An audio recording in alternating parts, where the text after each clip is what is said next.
धरती का सर्वनाश करने लगातार आगे बढ़ रहा है विशाल एस्टेरॉयड। ठीक 5 साल बाद धरती से हो सकती है एस्टेरॉयड की भयंकर टक्कर। अब एस्टेरॉयड से दुनिया को बचाने के लिए नासा के साथ काम करेगा इसरो। धरती की ओर बढ़ रहे दैत्याकार एस्टेरॉयड को खत्म करने इसरो करेगा चमत्कार। दोस्तों, स्पेस में अपने करामाती लॉन्चिंग के जरिए दुनिया को हैरान कर देने वाला इसरो आज दुनिया का सबसे भरोसेमंद लॉन्चिंग का ठिकाना बन गया है। सबसे किफायती, सबसे भरोसेमंद अगर लॉन्च करवाना हो तो ऐसी लिस्ट में पहले स्थान पर आता है इसरो। इसरो ने देश की सुरक्षा से लेकर आपदाओं को निवारण करने वाले मिशन तक किए हैं। साथ ही ब्रह्मांड के उन रहस्यों को भी बाहर लाने का काम किया है जो अब तक अनसुलझे हैं। आज जिस चंद्रमा पर अमेरिका, रूस, चीन, जापान जैसे देश पीछे पड़े हैं, उस चंद्रमा को लेकर सबसे पहले भारत ने ही बताया था कि वहां पर पानी मौजूद है और साथ ही कई अनमोल खनिज भी, जिसके बाद आज चंद्रमा को लेकर आप स्पेस एजेंसियों के बीच कंपटीशन देख सकते हैं। वहीं दोस्तों, अपने आने वाले मिशन जैसे कि गगनयान, चंद्रयान 4, मंगलयान 2 जैसे दमदार मिशन पर दुनिया की नजरें लगी हुई हैं। इसरो ने दुनिया को तमाम ऐसी चीजें बताई हैं जो दुनिया की तमाम स्पेस एजेंसियां नहीं खोज पाई हैं। इसी लिस्ट में एक नाम आता है एस्टेरॉयड का, जो धरती के लिए खतरनाक भी है, लेकिन अगर तकनीक और क्षमता विकसित करके इनमें पहुंचकर खोज की जाए तो अकूत दौलत मिल सकती है। फिलहाल ऐसे कई एस्टेरॉयड पर रिसर्च चल रहा है, लेकिन अब एक विशाल एस्टेरॉयड दुनिया के लिए संकट बन गया है। ये एस्टेरॉयड बहुत तेजी के साथ धरती की ओर बढ़ रहा है और जल्द ही महज 5 सालों के भीतर ये धरती से टकरा सकता है। और ये कोई छोटा मोटा विस्फोट नहीं होगा, बल्कि अगर ये टक्कर हुई तो पूरी धरती को ही खत्म कर देगा। इस एस्टेरॉयड का नाम है एपोफिस। कहा जा रहा है कि 13 अप्रैल 2029 को धरती के इतने पास से गुजरेगा जो बेहद खतरनाक है। हो सकता है इससे भी कम दूरी से गुजरे या फिर धरती से आंशिक टक्कर भी हो जाए। ऐसा हुआ तो बहुत बुरा होगा। अब इस संकट से उबरने के लिए एक तरफ जहां नासा काम कर रहा है, वहीं एक जिम्मेदार स्पेस एजेंसी होने के चलते इसरो इस एस्टेरॉयड से बचने के लिए एक बड़े मिशन की तैयारी में जुट गया है, जिसके बाद अब दुनिया भर की नजरें फिर से इसरो पर जम गई हैं। दोस्तों, आगे वीडियो में हम आपको बताने वाले हैं कि भारत का इसरो इसके लिए क्या करने वाला है, ये एस्टेरॉयड कितना भयानक और बड़ा है और ये किस तरह से धरती के लिए विनाशकारी हो सकता है। ये सब कुछ हम आपको आगे वीडियो में बताने वाले हैं, तो वीडियो के आखिर तक बने रहिएगा। धरती के खतरे को खत्म करने के लिए इसरो करेगा बड़ा मिशन। विशाल एस्टेरॉयड पर क्या इसरो उतारने वाला है अंतरिक्ष यान? दोस्तों, फिलहाल इस एस्टेरॉयड पर पूरी दुनिया के साथ इसरो की भी नजर है। ये इतना विशाल है कि गलती से अगर किसी भी ग्रह से टकरा जाए तो खतरनाक हो सकता है। अगर धरती से टकराता है तो कई देश एक ही झटके में निपट जाएंगे। इसी वजह से इसरो अब एस्टेरॉयड के अध्ययन के लिए बड़े मिशन करने के मूड में है, जिसमें चंद्रमा की तरह की इनका अध्ययन किया जाएगा। इनमें मौजूद खजानों का भी पता लगाया जाएगा। दोस्तों, अंतरिक्ष में हर ग्रह और एस्टेरॉयड में अकूत संपदा मौजूद है, लेकिन इसकी खोज के लिए तकनीक और रिसर्च की जरूरत है। इस लिहाजा से भी इसरो शोध करने के मूड में है और इसके लिए भविष्य में तमाम ऐसे एस्टेरॉयड जो हमारे ही सौरमंडल में मौजूद हैं, उनमें अंतरिक्षयान भेजने की तैयारी कर रहा है। दोस्तों, वैज्ञानिकों ने एक ऐसा एस्टेरॉयड बहुत पहले खोजा था जो भयानक खजाने से भरा है। इसमें इतना खजाना है कि ये दुनिया भर के लोगों को अरबपति बना सकता है। इस एस्टेरॉयड में 10,000 क्वाड्रिलियन डॉलर की संपत्ति मौजूद हो सकती है,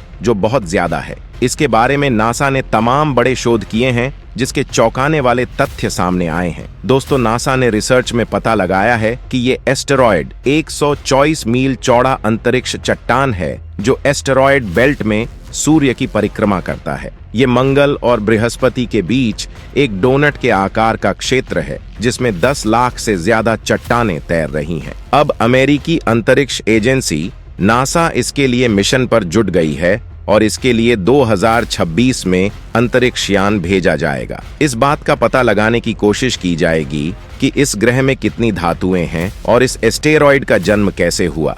इसमें मौजूद बेतहाशा दौलत दुनिया के वैज्ञानिकों को इस तरफ आकर्षित कर रही है। दोस्तों, इसे साइकी 16 नाम दिया गया था और इसकी खोज 1852 में की गई थी। वैज्ञानिकों का मानना है कि सौर मंडल के निर्माण के वक्त हिट एंड रन टकराव की वजह से ये तैयार हुआ होगा। भारत इसी दिशा में मजबूती से काम करने को अब तैयार है। अभी तक तो केवल अमेरिका और यूरोपीय अंतरिक्ष एजेंसी ही ऐसे मामलों में शोध करती रही हैं, लेकिन अब इसरो किसी भी मामले में पीछे नहीं रहना चाहता है। अब वो चांद से भी आगे निकलकर हर तरह की खोज और मानवीय मदद के मिशन पर काम करने का प्लान बना चुका है। दोस्तों, अंतरिक्ष वैज्ञानिकों का मानना है कि 100 मीटर गोलाई वाला एस्ट्रॉयड अगर हमसे टकराता है तो पूरा देश नष्ट हो सकता है। वहीं अगर 2 किलोमीटर व्यास वाला एस्ट्रॉयड पृथ्वी से टकराता है तो पूरा ग्रह बर्बाद हो सकता है। इसी वजह से इस बारे में इसरो मजबूत तैयारी कर चुका है। वैसे तो हमारे सौरमंडल में ही बहुत संख्या में एस्ट्रॉयड मौजूद हैं, लेकिन ज्यादातर बृहस्पति और मंगल के बीच में हैं,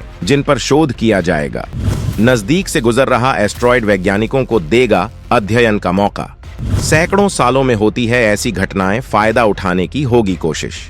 वैज्ञानिकों के मुताबिक जो जानकारी इस एस्टेरॉयड को लेकर जिस तरह की जानकारी सामने आई है, उसके मुताबिक यह एस्टेरॉयड 13 अप्रैल 2029 को धरती के सबसे पास आएगा। इस दौरान इसकी दूरी 32,000 किलोमीटर हो सकती है। यह 305 मीटर के आकार का है और धरती के करीब होने पर बिना किसी दूरबीन के आंखों से देखा जा सकता है। वैज्ञानिक इस मौके को गंवाना नहीं चाहते। वो एस्टेरॉयड के जरिए सौर मंडल और उल्का पिंडों से धरती को बचाने वाले तरीके की स्टडी करेंगे। नासा पिछले साल ओसाइरिस रेक्स मिशन के तहत उल्का पिंड का सैंपल लाया है। अब इस एस्टेरॉयड को लेकर भी वह मिशन चला सकता है। इससे जुड़े कॉन्सेप्ट दिए जा रहे हैं, जिसके मुताबिक लगभग 2 महीने तक इसकी स्टडी की जाएगी। इसरो इसे लेकर अभी तक किसी दूसरी एजेंसी के साथ काम करने को लेकर राजी नहीं हुआ है, लेकिन ज्यादा संभावना ये है कि वो खुद इस मामले में काम करेगा और अपनी शोध के जरिए दुनिया को फायदा पहुंचाएगा। दोस्तों, इस एस्ट्रॉयड का नाम मिस्र के विनाश के देवता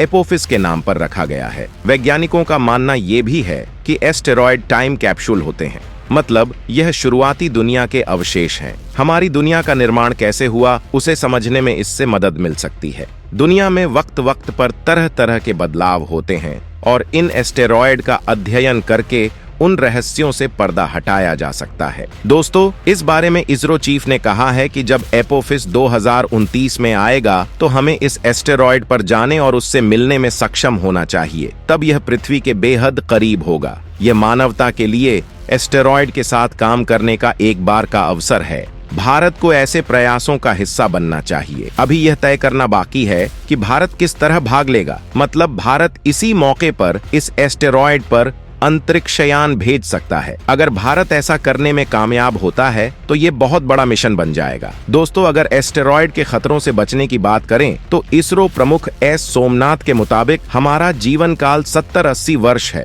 और हम अपने जीवन काल में ऐसी आपदा नहीं देखते हैं। इसलिए हम यह मानकर चलते हैं कि ये संभव नहीं है। यदि आप विश्व और ब्रह्मांड के इतिहास को देखें तो ये घटनाएं अक्सर होती रहती हैं। मैंने बृहस्पति से टकराते हुए एस्टेरॉयड को देखा है, शूमेकर लेवी को टकराते हुए देखा है। यदि पृथ्वी पर ऐसी कोई घटना होती है तो हम सभी विलुप्त हो जाएंगे। इसी वजह से इसरो इन खतरों के खिलाफ तैयारी करना चाहता है। कई बार कुछ ऐसा भी हो सकता है जिसे रोका नहीं जा सकता है, लेकिन इसकी संभावना को कम किया जा सकता है और कोई विकल्प तैयार किया जा सकता है। इसकी दिशा को बदलने की कोशिश की जा सकती है। वहीं पृथ्वी के निकट आने वाले एस्टेरॉयड का पता लगाया जा सकता है और खतरे से बचने के लिए कदम उठाए जा सकते हैं, और कभी कभी यह असंभव भी हो सकता है। इसलिए इसरो तकनीक विकसित करने पर काम कर रहा है जिससे इनकी भविष्यवाणी वक्त पर हो सके और इसे मूव करने के लिए काम किया जा सके। हालांकि इस तरह की ताकत को विकसित करना भी अभी बाकी है, जिसके लिए सारे देशों को मिलकर काम करना होगा। तो दोस्तों, इसरो के इस मिशन पर आपकी क्या राय है, कमेंट में जरूर बताएं।